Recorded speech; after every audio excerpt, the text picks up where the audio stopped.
Hello everyone, I welcome you all once again to my education channel Prabhavi Education Hub. And in this video we are going to discuss about chapter 5. Okay, so this is chapter 5 of Indian polity by Lakshmikant. इससे पहले कि चारों videos देख लेना, चारों chapter बहुत ही important है, शुरू से देखा करो, बीच में जंप नहीं करना है, ठीक है। चैप्टर 1, 2, 3, 4 ऑलरेडी अवेलेबल है, तो उसको जरूर देख लें। एंड एक सीरीज़ है Indian economy bye Ramesh Singh करके, वो भी देखें, वो बहुत ही इम्पोर्टेंट है। पूरी इकोनॉमिक्स वहाँ पे कवर कर चुका हूँ मैं। एंड प्लेलिस्ट पूरी मिल जाएगी आपको। एंड पीडीएफ उसका ज़रूर डाउनलोड करें, बहुत ही इम्पोर्टेंट है, बिकॉज बिना पीडीएफ के आपको नोट नहीं मिल पाएगा। तो नोट की तरह काम करता है, पीडीएफ पूरा नोट है। एंड इसलिए इसको डाउनलोड करना ताकि आप रिवीजन कर सको टाइम से हमेशा। चैनल पे नए हैं तो सब्सक्राइब कर लें, बेल आइकन को प्रेस कर लें। चलिए शुरू करते हैं इस क्लास को। तो यहाँ पे देखिए, अगर बात करें यूनियन एंड इट्स टेरिटरी की, तो जो आर्टिकल है, जो रेंज है आर्टिकल का, वो आर्टिकल 1 से लेकर 4 तक है। एंड इसको रखा गया है, इस मैटर को रखा गया है अंडर पार्ट 1। तो पार्ट 1 में है ये, और आर्टिकल जो है वो 1 to 4 है। नेक्स्ट है यूनियन ऑफ स्टेट का मतलब क्या है। यूनियन ऑफ स्टेट का मतलब बेसिकली आर्टिकल 1 से बहुत ही क्लियर हो जाता है। आर्टिकल 1 में इंडिया दैट मीन्स भारत ऐसा लिखा गया है। India that means Bharat is union of state ऐसा लिखा गया है। And provisions deal with one, ये जो प्रोविजन है आर्टिकल 1, ये दो बातों के लिए डील, मतलब दो बातों को डील करता है। पहला कि इसमें तो नाम है कंट्री का। अब देखिए, जब कंट्री बन रही थी तो डाइवर्सिफाइड ओपिनियन थे। कई लोग बोल रहे थे कि इंडिया नाम होना चाहिए था, और कई लोग बोल रहे थे कि भारत रखो, इसलिए दोनों नाम रख दिया गया, इंडिया दैट मीन्स भारत, ठीक है। तो पहला तो ये कंट्री का नाम दिखाता है, और दूसरा यहाँ पे किस तरीके की पॉलिटी होगी, किस तरीके की राज्य व्यवस्था होगी, वो दिखाता है। तो हमारा जो स्टेट है, हमारा जो राज्य व्यवस्था है, वो यूनियन ऑफ स्टेट है। यहाँ पे सेंटर ज़्यादा स्ट्रॉन्ग है, एंड स्टेट संभाव स्टेट के भी अलग पावर हैं, लेकिन वो सेंटर से बाहर नहीं जा सकते हैं, इसको डिस्ट्रॉय नहीं कर सकते हैं। तो कंट्री जो हमारी है यूनियन है।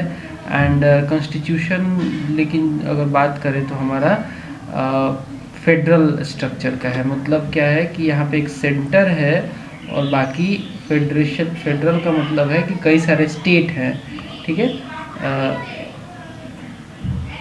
इंडिया मतलब एज ए होल एक फेडरल सिस्टम फॉलो करते हैं हम लोग, लेकिन यूनिटरी नेचर के हैं। इसका मतलब समझिए, सबसे पहले तो सेंटर है, ठीक है, और यहाँ पे स्टेट है, ठीक है, सेंटर एंड स्टेट। तो ये फेडरेशन की तरह दिखता है, स्ट्रक्चर बिल्कुल फेडरेशन की तरह है।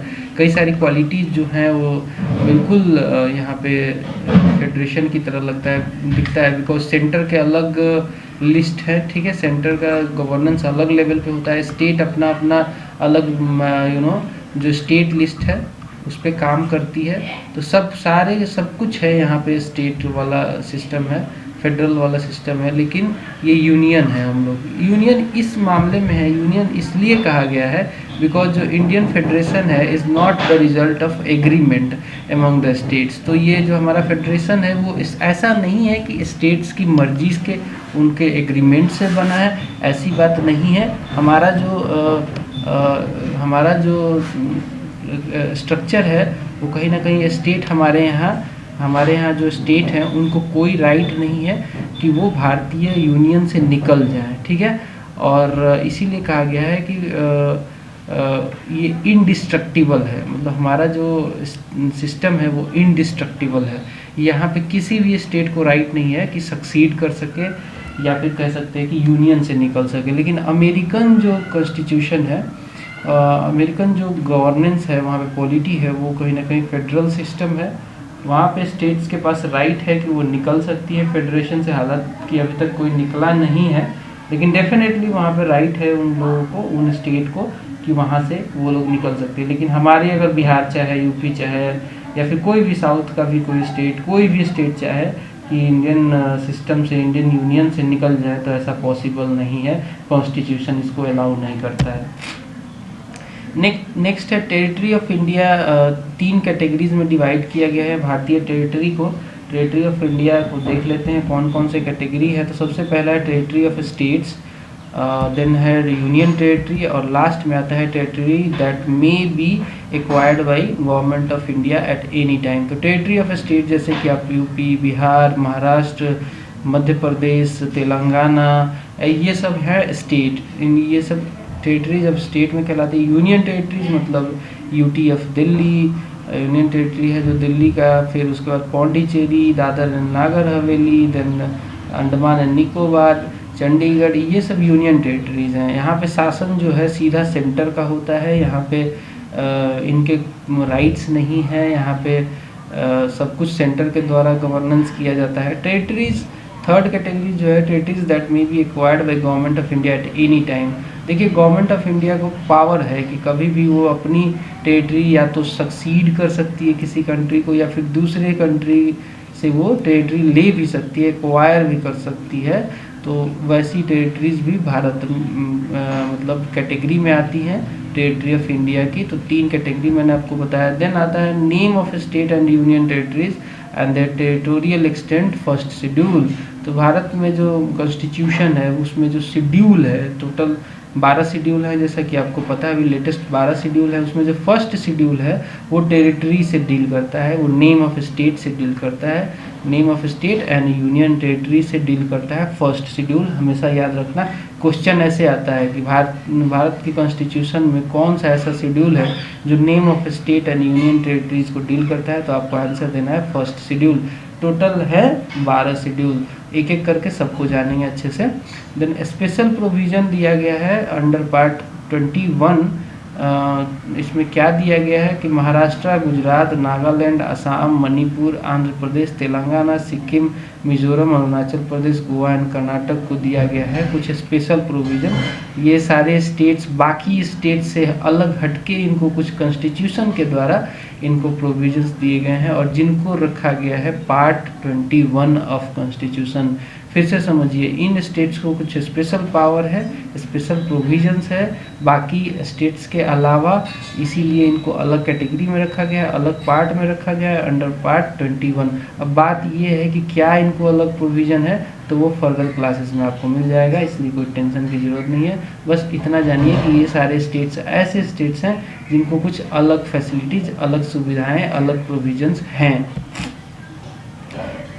5वां और 6ठा शेड्यूल जो है वो scheduled areas and tribal areas से है विद इन द स्टेट। 5वां शेड्यूल, 6ठा शेड्यूल दोनों अलग शेड्यूल है, और ये 5वां शेड्यूल बात करें तो शेड्यूल्ड एरियाज स्टेट के अंदर ही कुछ ऐसे एरियाज हैं जहाँ पे कुछ शेड्यूल्ड लोग रहते हैं, शेड्यूल्ड पीपल रहते हैं, तो उसके लिए एक अलग से गवर्नेंस होती है। इसको भी डिटेल से आगे हम पढ़ेंगे। फिलहाल अभी इतना जानिए कि 5th एंड 6th शेड्यूल अलग अलग बेसिकली गवर्नेंस के लिए यहाँ पे प्रोविज़न है कॉन्स्टिट्यूशन में। अलग अलग स्टेट्स के अंदर ये जो एरिया हैं उनमें अलग प्रोविज़न है गवर्नेंस के लिए। ये शेड्यूल्ड एरियाज हैं एंड ट्राइबल एरियाज हैं। तो 5वां एंड 6ठा शेड्यूल फर्दर आगे के वीडियो में इनको अच्छे से समझना है। States are the members of federal system. तो स्टेट जो है हमारे वो मेंबर हैं फेडरल सिस्टम की। इसका मतलब ये है कि जो सेंट्रल लेवल पे अलग गवर्नेंस है, स्टेट लेवल पे इंडिपेंडेंट अलग गवर्नेंस है, ठीक है। नेक्स्ट है union territories and the acquired territories जो है उनको एडमिनिस्टर किया जाता है सेंट्रल गवर्नमेंट के द्वारा।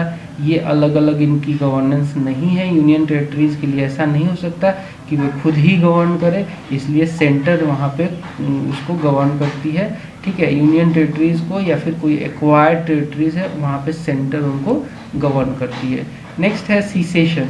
सीसेशन का मतलब ये है कि भारत में कई सारी टेरिटरीज को भारत में ऑक्युपाई किया जा सकता है, चाहे वो ट्रीटी के द्वारा, परचेज के द्वारा, गिफ्ट के द्वारा, लीज के द्वारा या प्लेबिसाइट के द्वारा, या ऑक्यूपेशन किया जा सकता है, hitherto unoccupied by recognised ruler, conquest किया जा सकता है, कोई भी एरिया को जीता जा सकता है, सब्जुगेशन किया जा सकता है, किसी भी एरिया को अपने अधीन लिया जा सकता है, जैसे दादर एंड नागर हवेली है, गोवा है, दमन एंड दीव है, पौंडीचेरी है एंड सिक्किम है। ये सारे एरिया को हम शुरू में हमारे पास नहीं थी, इनको हमने धीरे धीरे करके एक्वायर किया है सिसेशन किया है, ठीक है।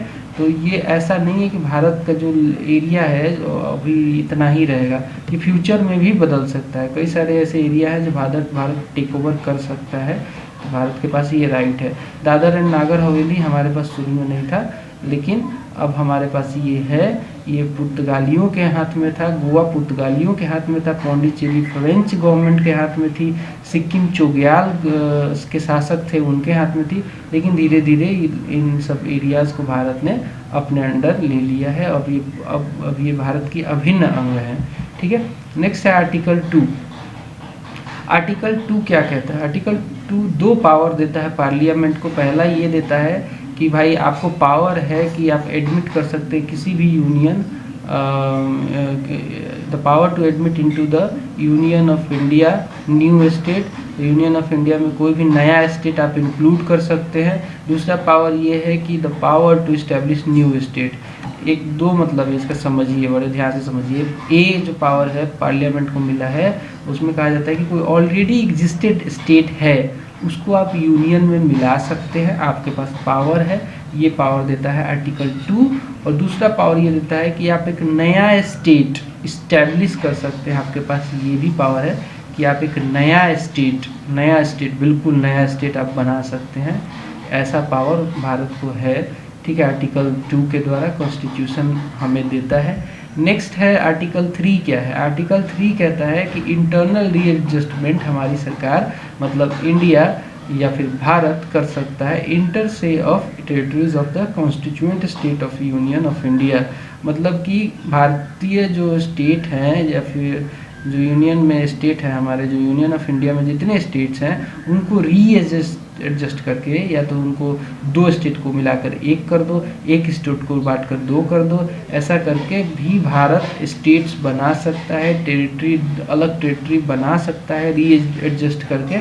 ऐसा भारत को पावर है आर्टिकल 3 के द्वारा। अब बात करते हैं कि parliament power to recognise the states. क्या क्या पावर है जिसके द्वारा स्टेट्स को पार्लियामेंट रिकॉग्नाइज करती है? तो article 3 authorises the parliament to new state by separation और by uniting any territory, increase या डिमिनिश कर सकते हैं किसी भी स्टेट को, अल्टर कर सकते हैं किसी भी स्टेट की बाउंड्री को, किसी भी स्टेट के नाम को भी चेंज कर सकते हैं। ये सारे पावर रिकॉग्नाइज किए गए हैं पार्लियामेंट के लिए स्टेट्स को लेकर, ठीक है। आर्टिकल 3 में सारी बातें कही गई हैं। पहली बात कि एक नया स्टेट बना सकता है भारतीय पार्लियामेंट बाय यूनाइटिंग 2 और मोर एक से दो या दो से ज़्यादा स्टेट्स को मिला के भी एक स्टेट तैयार किया जा सकता है, या फिर एक स्टेट को डिवाइड करके भी स्टेट बनाया जा सकता है। और किसी भी स्टेट का एरिया इंक्रीज किया जा सकता है, कम किया जा सकता है, अल्टर किया जा सकता है किसी भी स्टेट का बाउंड्री, या फिर किसी भी स्टेट का नाम चेंज किया जा सकता है। ऐसा हमारे पार्लियामेंट को फुल पावर मिलता है आर्टिकल 3 के द्वारा। नेक्स्ट है 2 कंडीशंस हैं इसके लिए। अगर ऐसा करना है तो 2 कंडीशन को भी पूरा करना पड़ेगा, इतना भी आसान नहीं है ये सब करना। तो 2 कंडीशन क्या है? एक तो a bill contemplating the above changes can be introduced in the parliament. तो इसके लिए एक बिल पास करना होगा only with the prior recommendation of president के प्रायर रिकमेंडेशन पे एक बिल पार्लियामेंट में पास किया जाएगा। ऐसा करने के लिए जो ऊपर की मैंने बातें कही उनमें से कुछ भी करने के लिए। दूसरा ये कि before recommending the bill the president has to refer the same to state legislature concern for expressing its view within a specified period. दूसरे का मतलब ये है कि मान लीजिए कि उत्तर प्रदेश को 2 भागों में बांटना है। सपोज उत्तर प्रदेश को 2 स्टेट में फर्दर बांटना है, तो इसके लिए सबसे पहले तो प्रेसिडेंट के सहमति के आधार पर एक बिल इंट्रोड्यूस करना पड़ेगा पार्लियामेंट में। और दूसरा ये कि प्रेसिडेंट रेफर करेंगे उस बिल को स्टेट लेजिस्लेचर, मतलब कि यहाँ पे उत्तर प्रदेश को, कि भाई आप भी अपना व्यू एक्सप्रेस कीजिए। कुछ स्पेसिफाइड टाइम होगा, उसके अंदर इनको अपना व्यू एक्सप्रेस करना होगा। दूसरी बात ये है कि प्रेसिडेंट कभी भी बाउंड नहीं है व्यूज़ के द्वारा। मान लीजिए उत्तर प्रदेश ने उसको कंसीडर किया और बोला कि नहीं आप डिवाइड मत कीजिए, तो ऐसा नहीं है कि प्रेसिडेंट उसको डिवाइड नहीं करेंगे। ये बाउंड नहीं है, इस पर विचार करेंगे, लेकिन वो बाउंड नहीं है। वो चाहे तो डिवाइड कर सकते हैं, हमारी पार्लियामेंट चाहे तो डिवाइड कर सकती है। Fresh reference to the state legislature देना होगा। अगर जब भी उस बिल में अमेंडमेंट होता है, पार्लियामेंट में एक्सेप्ट किया जाता है, तो फर्दर उसको फिर से रेफर करना पड़ेगा, फ्रेश रेफरेंस देना पड़ेगा, उसको स्टेट लेजिस्लेचर को भेजना पड़ेगा दोबारा, अगर कोई भी अमेंडमेंट उस बिल में होता है जिस बिल में टेरिटरी से रिलेटेड इंक्रीज, डिमिनिश या फिर यूनाइट करने की बात हो, तो ऐसा भेजना पड़ेगा पार्लियामेंट को। नेक्स्ट है union territory, no reference. Union territory में कुछ भी करना है, अल्टर वगैरह, तो किसी को कोई रेफरेंस देने की कोई ज़रूरत नहीं है। सरकार के पास, मतलब पार्लियामेंट के पास पूरा पावर है कि यूनियन टेरिटरी को बिना किसी को रेफ़र किए हुए उसको अल्टर किया जा सकता है। नेक्स्ट है इंडिया, इसीलिए इन्हीं वजहों से इंडिया को कहा जाता है कि इंडिया का जो सिस्टम है वो एन इंडस्ट्रिकल indestructible union of destructible states कहा जाता है। मतलब कि हमारा जो यूनियन कभी नहीं टूट सकता है, बट स्टेट को कभी भी तोड़ा जा सकता है। तो ये बात थोड़ा सा समझ लीजिए। लेकिन यूएसए को डिस्क्राइब किया गया है कि यहाँ पे एन इंडस्ट्रक्टिबल यूनियन ऑफ इंडस्ट्रक्टिबल स्टेट्स, मतलब यहाँ पे ना यूनियन को तोड़ा जा सकता है, ना स्टेट्स को विभाजित किया जा सकता है, उसमें टेरिटरी में कोई चेंज वगैरह बिना स्टेट के परमिशन के नहीं किया जा सकता है। अब आर्टिकल 4 क्या है? आर्टिकल 4 कहता है कि आर्टिकल 2 और आर्टिकल 3 में जो भी प्रोविजंस हैं वो not to be considered as amendments of the constitution under article 368। मतलब इसमें आर्टिकल 4 कहता है कि आर्टिकल 2 में जो पावर है, जैसे कि 2 पावर दिए गए हैं ना पार्लियामेंट को आर्टिकल 2 में, जैसे कि power to admit into the union of India new state and the power to establish new state. और आर्टिकल 3 में भी पावर दिए गए हैं कि इंटरनली रीएडजस्टमेंट किया जा सकता है किसी भी टेरिटरी के, भारत के किसी भी टेरिटरी को रीएडजस्टमेंट किया जा सकता है। इसके लिए ऐसा नहीं है कि कॉन्स्टिट्यूशनल अमेंडमेंट लाया जाए, ऐसा कोई कंपलसरी नहीं है। आर्टिकल 4 में ये क्लियरली लिखा गया है। इसके लिए आर्टिकल 368 जो कि अमेंडमेंट का जो प्रावधान है जिसमें कॉन्स्टिट्यूशन का, उसको लागू करने की कोई ज़रूरत नहीं है। Next, central government to cede a part of territory known as Berubari Union West Bengal to Pakistan not cover secession of Indian territory to a foreign country. ठीक है, 9th constitutional amendment act 1960 was passed. इसका मतलब समझिए, देखिए अब भारत और जो बांग्लादेश है उसके बीच सीमा का विवाद है, ठीक है, और ये हुआ था 1960 में, जब बेरूबेरी यूनियन को बात की जा रही थी कि भारत इसको दे देगा पाकिस्तान को। ठीक है, उस समय बेसिकली ये वेस्ट बंगाल का पार्ट था बेरूबेरी यूनियन, और ईस्ट पाकिस्तान को देने की बात की जा रही थी, बिकॉज बांग्लादेश उस समय नहीं आया था, ईस्ट पाकिस्तान था। बांग्लादेश तो बांग्लादेश लिबरेशन के बाद ही बांग्लादेश बना ना, तो उससे पहले ईस्ट पाकिस्तान था, उसको देने की बात की जा रही थी। लेकिन इसके लिए क्या था, ये सिसेशन नहीं था, not cover secession of Indian territory to a foreign country. इसलिए इस मैटर को सुप्रीम कोर्ट को बोला गया कि अब देखिए इसको, और सुप्रीम कोर्ट ने कहा कि इसके लिए कॉन्स्टिट्यूशन अमेंड करना पड़ेगा, बिकॉज ये दूसरे सरकार को दिया जाए, दूसरी गवर्नमेंट देश को दिया जा रहा है, इसलिए कॉन्स्टिट्यूशन का अमेंडमेंट करना पड़ेगा। और इसी के रिकमेंडेशन पे, सुप्रीम कोर्ट के रिकमेंडेशन पे 9th कॉन्स्टिट्यूशनल अमेंडमेंट एक्ट आया 1960 में। ठीक है, और सुप्रीम कोर्ट ने फिर फर्दर 1969 में बोला कि सेटलमेंट ऑफ बाउंड्री डिस्प्यूट, अगर बाउंड्री का डिस्प्यूट है between India and another country, कोई भी मतलब भारत या दूसरी कंट्री के साथ बाउंड्री का जो भी डिस्प्यूट है उसको सेटल करने की बात की जाए, तो हमें कॉन्स्टिट्यूशनल अमेंडमेंट की रिक्वायरमेंट नहीं है। It can be done by executive action. लेकिन ये सेटलमेंट की बात है, एक देकर दूसरे लेने की बात है, ये कोई किसी अपने, ऐसा नहीं कि यहाँ पे खाली आप सक्सीड कर रहे हैं, मतलब सीसीड कर रहे हैं, मतलब कि आप अपनी टेरिटरी को दे रहे हैं, यहाँ पे सेटलमेंट की बात है। तो इसके लिए सुप्रीम कोर्ट ने बोला था कि इसके लिए कोई भी कॉन्स्टिट्यूशनल अमेंडमेंट करने की ज़रूरत नहीं है, इसके लिए मात्र एक्सिक्यूटिव एक्शन से इसको किया जा सकता है। 100th कॉन्स्टिट्यूशनल एक्ट आया था 2015 में, जो कि इंडियन बांग्लादेश से रिलेटेड था, इनके बाउंड्री डिस्प्यूट से रिलेटेड था। इसको थोड़ा सा देख लेते हैं। इस अमेंडमेंट में मॉडिफाई कर दिया गया था प्रोविजंस को relating to the territories of the 4 states, जैसे कि Assam, West Bengal, Meghalaya and Tripura, because इन स्टेट्स के साथ बांग्लादेश का बॉर्डर लग रहा था और इस पे सीमा पे विवाद था, तो इसको अमेंड कर दिया गया 100th कॉन्स्टिट्यूशनल अमेंडमेंट एक्ट के द्वारा 2015 में। और इंडिया एंड बांग्लादेश का जो थोड़ा बैकग्राउंड है उसको जानना ज़रूरी है, उसमें क्या विवाद है उसको जान लीजिए। इंडिया एंड बांग्लादेश में टोटल जो सीमा लगता है वो भारतीय सीमा अगर लैंड की बात करें तो किसी भी कंट्री से ज़्यादा है, चाइना से भी ज़्यादा है। बांग्लादेश के साथ सबसे ज़्यादा सीमा लगता है हमारा, और वो है 4096 किलोमीटर, लगभग 4096.7 किलोमीटर। और रेड क्लिफ अवार्ड आया था 1947 में, उसने डिवाइड किया था इस सीमा को भारत के साथ, और ईस्ट पाकिस्तान था उस समय, बांग्लादेश नहीं था।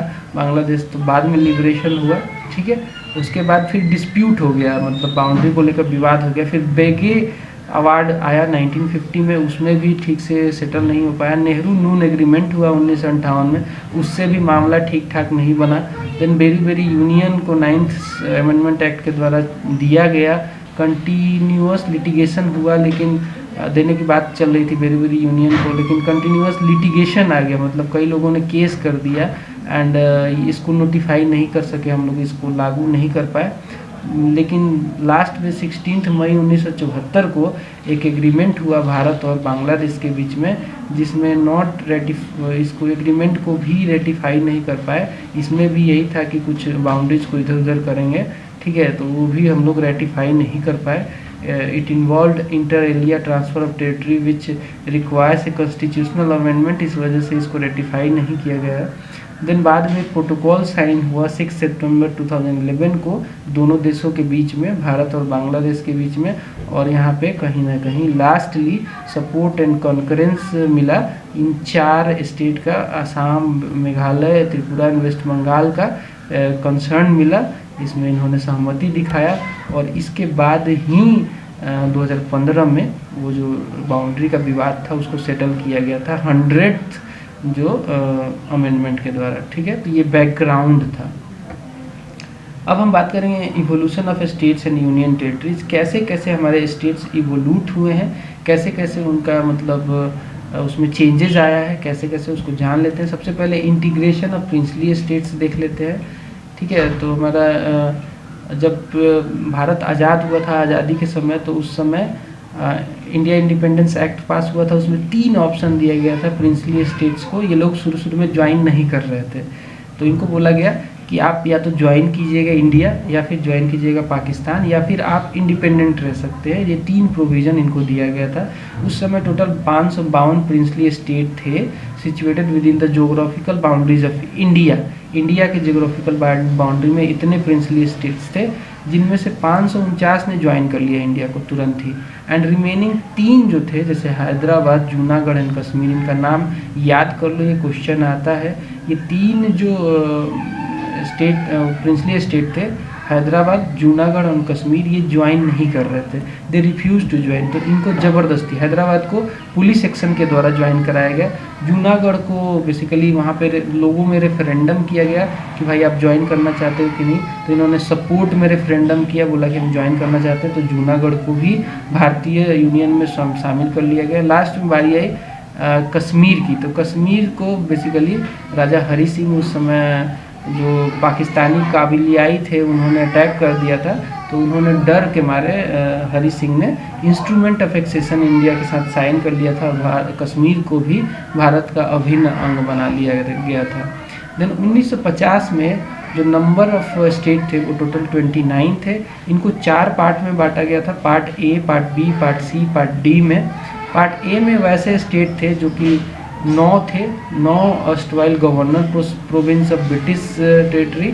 तो ब्रिटिश टेरिटरी के समय जो गवर्नर्स प्रोविंस थे वो 9 थे, उनको पार्ट ए में रखा गया। पार्ट बी में रखा गया था 9 erstwhile princely state with legislature. तो वैसे जो प्रिंसली स्टेट जिनमें लेजिस्लेचर की फैसिलिटी थी वो पार्ट बी में थे। पार्ट सी में थे erstwhile chief commissioners provinces plus some of the erstwhile princely states जो जिनको सेंट्रली एडमिनिस्ट्रेट किया जा रहा था, वो पार्ट सी में थे। एंड पार्ट डी में स्टेट में ओनली एक ही स्टेट को रखा गया था, उसका नाम था अंडमान एंड निकोबार आइलैंड, उसको पार्ट डी में रखा गया था। बाद में धर कमीशन एंड जेवीपी कमेटी आई।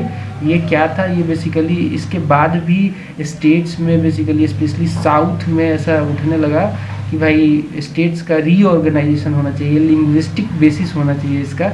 इसके लिए कई सारी कमीशन एंड कमिटीज है, उनको देख लेते हैं। थर्ड कमीशन बहुत इंपॉर्टेंट है। यहाँ पे demand from different regions particularly South India for reorganization of states on linguistic basis। South में ये वॉइस रेज होने लगा कि जो स्टेट्स हैं उनको लैंग्वेज के आधार पर डिवाइड करना चाहिए, रीऑर्गेनाइज करना चाहिए।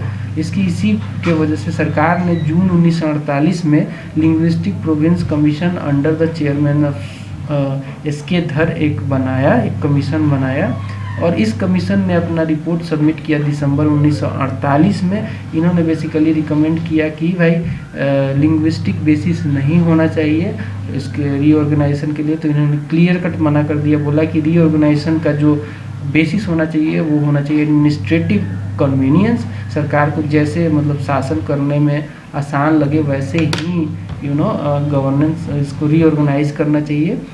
देन इनके रिपोर्ट पे रिसेंटमेंट दिखाया, देश के कई सारे भागों में रिसेंटमेंट शुरू हो गया और इसी वजह से सरकार को एक और लिंग्विस्टिक प्रोविंस कमेटी बनानी पड़ी दिसंबर 1948 में ही, जिसमें मेंबर थे जवाहरलाल नेहरू, वल्लभ भाई पटेल एंड पट्टाभी सीतारमैया। इन्हीं के मतलब नामों की वजह से इसको JVP कमेटी कहा गया।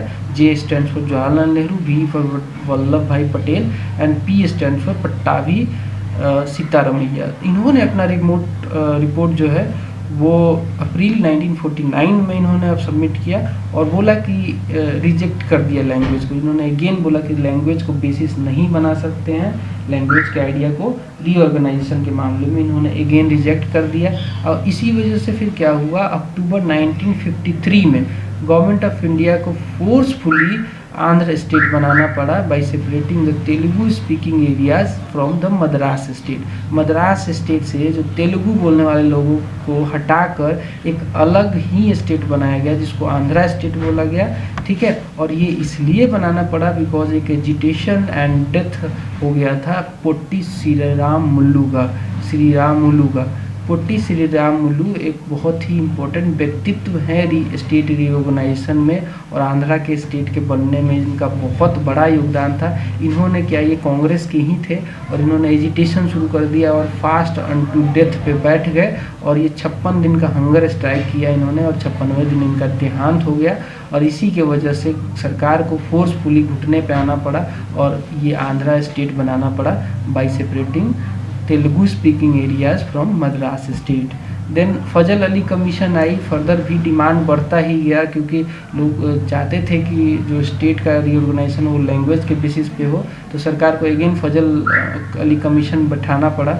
डिमांड फ्रॉम अदर रीजन्स भी शुरू हो गए and in December 1953 3 member states reorganisation commission with Fazal Ali, KM Panikkar and HN Kunzru, इनका भी नाम याद रखना, एक कमीशन बनाई गई 3 लोगों की और इन्होंने अपना रिपोर्ट जारी किया 1955 में ही सबमिट किया, सितंबर 1955 में।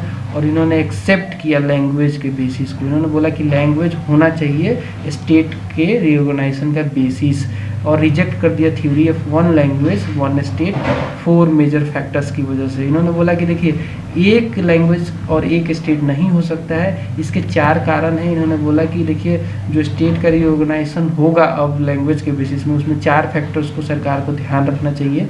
इन्होंने बोला कि पहला फैक्टर ये है कि preservation and strengthening of the unity and security of country, because unity Bharat की इम्पोर्टेंट है, सिक्योरिटी भारत की इम्पोर्टेंट है। तो ऐसा ना हो कि स्टेट बनाने के चक्कर में लैंग्वेज के ऐसा ना हो कि कहीं यूनिटी पे खतरा आ जाए, ऐसा ना हो कि स्टेट धीरे धीरे बोलने लगे कि हम अलग ही हो जाएंगे यूनियन से। तो यूनिटी और सिक्योरिटी पहला इन्होंने बोला फैक्टर होना चाहिए। दूसरा बोला कि लिंग्विस्टिक एंड कल्चरल होमोजिनिटी होनी चाहिए। तीसरा बोला financial, economic and administrative consideration देखना चाहिए कि कहीं फाइनेंशियली, इकोनॉमिकली या फिर एडमिनिस्ट्रेटिव तौर पे कोई नुकसान तो नहीं है सरकार को, ये भी एक फैक्टर होना चाहिए। चौथा बोला कि planning and promotion of welfare of the people in each state as well as the nation as a whole. तो ऐसा ना हो कि कहीं लैंग्वेज के बेसिस पे स्टेट बनाने के चक्कर में लोगों का जो वेलफेयर है उससे ध्यान हट जाए और उस चीज़ को पूरा ना कर सके सरकार। तो ये सारे फैक्टर्स, 4 फैक्टर्स को देखना बहुत ज़रूरी है,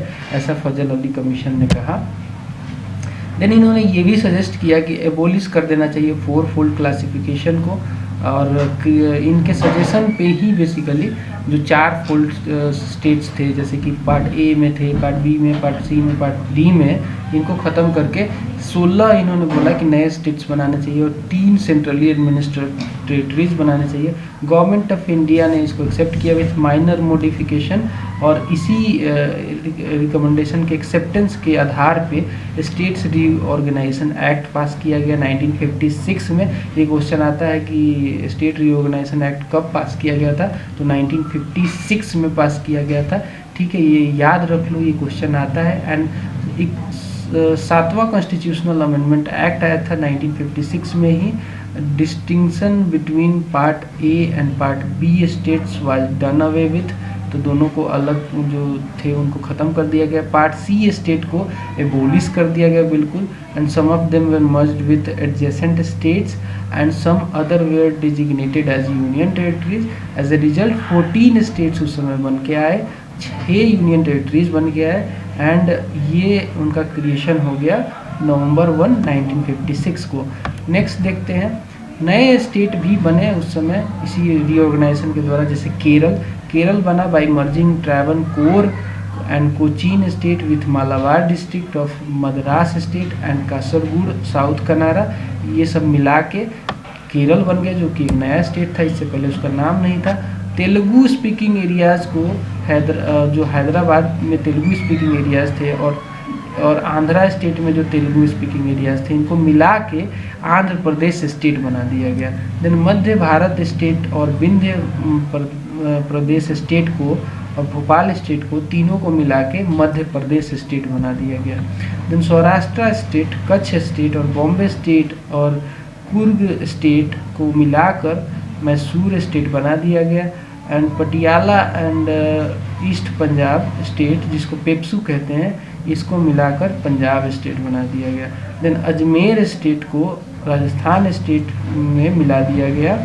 देन न्यू यूनियन टेरिटरीज बनाई गई, जैसे कि लक्षद्वीप, मिनिकोय एंड अनंत द्वीप आइलैंड, इसको अलग कर दिया गया डिचार्ज मद्रास स्टेट से, और नई यूनियन टेरिटरी बना दी गई। पहले ये मद्रास स्टेट में थे।